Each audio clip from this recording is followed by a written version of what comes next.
अस्सलाम वालेकुम। आज हम पढ़ेंगे future perfect tense. Future perfect tense, future का क्या मतलब है? यानी आने वाला ज़माना जो अभी आया नहीं होता।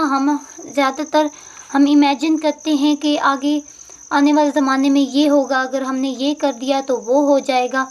तो इस तरह के जो कॉन्सेप्ट होते हैं, हमारे आइडियाज़ होते हैं, या रोज़मर्रा की रूटीन को देखकर जो हम फ्यूचर के लिए कॉन्सेप्ट बनाते हैं, उन्हें क्या कहते हैं? फ्यूचर। यानी आने वाले ज़माने के बारे में सोचना, बातें करना, या कोई कहानी गढ़ना, उसे क्या कहते हैं? या कोई ऐसी बातें जो हो रही होती हैं और हमें पता होता है कि ये फ्यूचर में भी होंगी, तो उसे क्या कहते हैं? Future perfect. परफेक्ट का मतलब होता है मुकम्मल, मुकम्मल जो होती है बात, या मुकम्मल काम। टेंस, टेंस में वो होता है जिसमें सब्जेक्ट किसी काम को he, she, it, they, we, you और इसके अलावा कोई भी singular noun, singular plural noun, तो क्या होता है वो उसमें टेंस में क्या होता है? जिसमें सब्जेक्ट किसी काम को करता है। और उर्दू और इसकी साउंड में, उर्दू फ़िक़रात में आखिर पर क्या होता है? चुका हो गए, चुकी हो गए, चुके होंगे, आ, ई, ए, लिया होगा, दिया होगा, किया होगा, इस तरह के जुमले।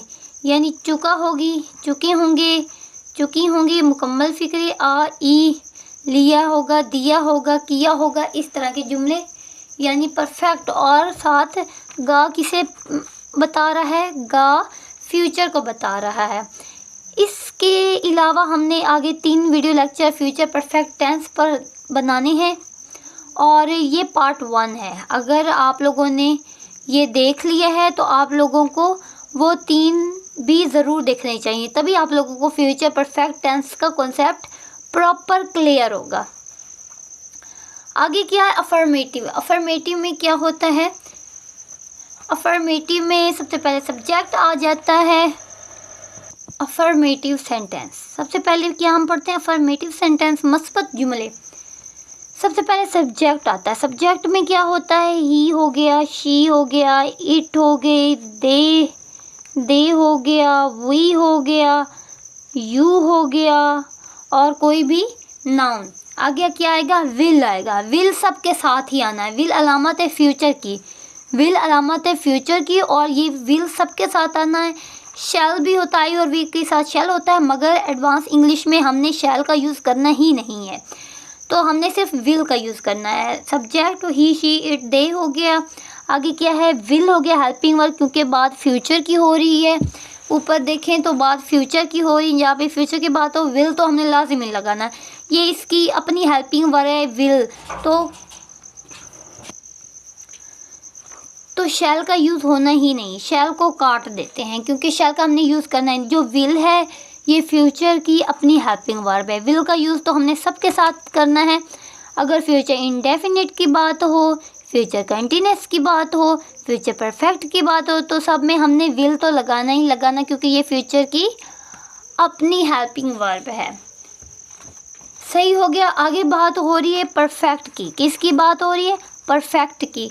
तो प्रेजेंट परफेक्ट में भी हम हैज़ और हैव का यूज़ करते थे।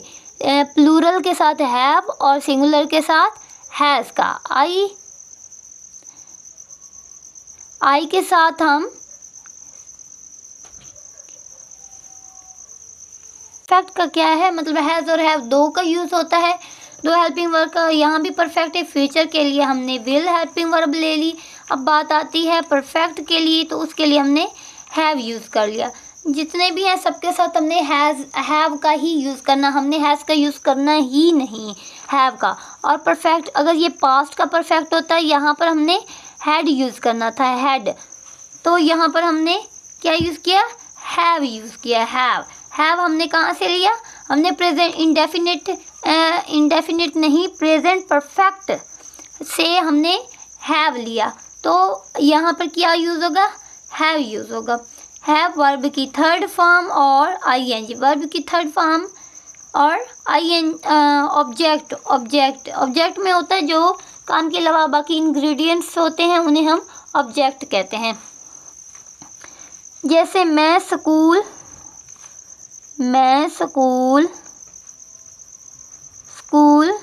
जा चुका होगा।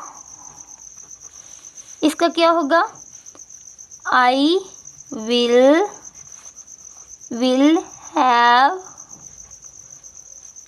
gone to school। मैं स्कूल जा चुका हूँगा।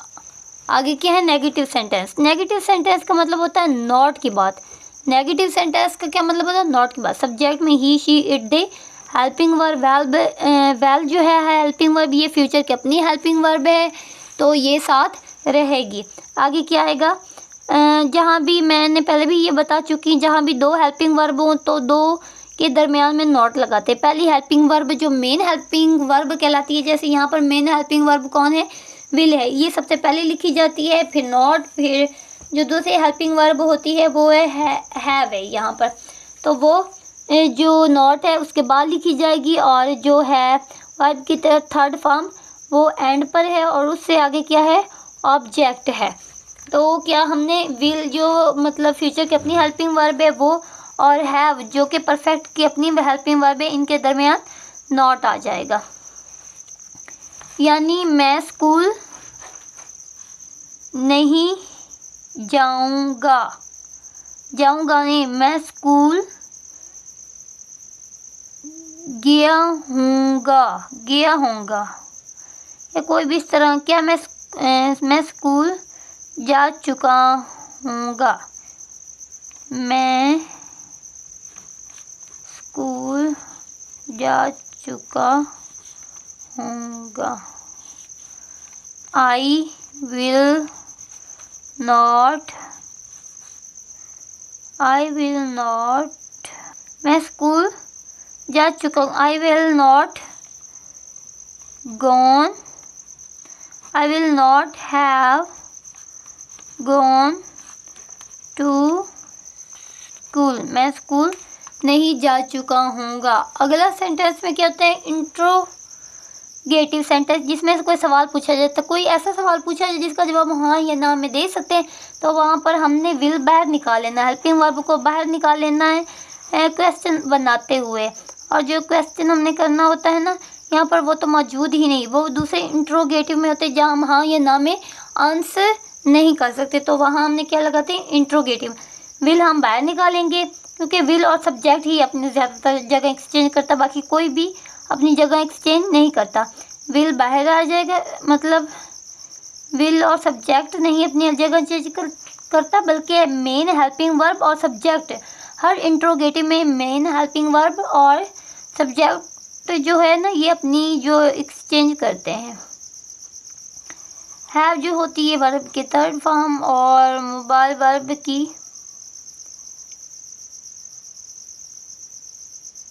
की थर्ड फॉर्म होती है। आगे क्या है? ऑब्जेक्ट है। कॉन्ट्रैक्शन में क्या होता है? आई विल हैव लगाएगा ना, I'll have, he will have, he'll have, will not have, won't have। will not have का क्या होगा? won't have। तो आज का लेक्चर यहीं ख़त्म होता है, और अगर आप लोगों को कोई डाउट है या कुछ समझ नहीं आए तो आप लोग कमेंट सेक्शन में पूछ सकते हैं। और इसके अलावा भी हमने 2 वीडियो लेक्चर और लेकर आने हैं, ताकि हम फ्यूचर परफेक्ट टेंस को अच्छी तरह से समझ सकें, इसकी प्रैक्टिस कर सकें, इसके एग्जाम्पल समझ सकें, और जो पॉइंट हमारे रह गए हैं उन्हें हम और अच्छे से कवर करें, तो ही ये फ्यूचर परफेक्ट टेंस आप लोगों को अच्छे से आएगा। ये तो सिर्फ इसका ओवरव्यू था जो आप लोगों को इस बारे में बता देगा कि फ्यूचर परफेक्ट टेंस क्या होता है। बाकी के वीडियो लेक्चर में इसकी डिटेल होगी और इसकी एग्जाम्पल होगी, जिससे आप लोगों को अंदाज़ा हो जाएगा।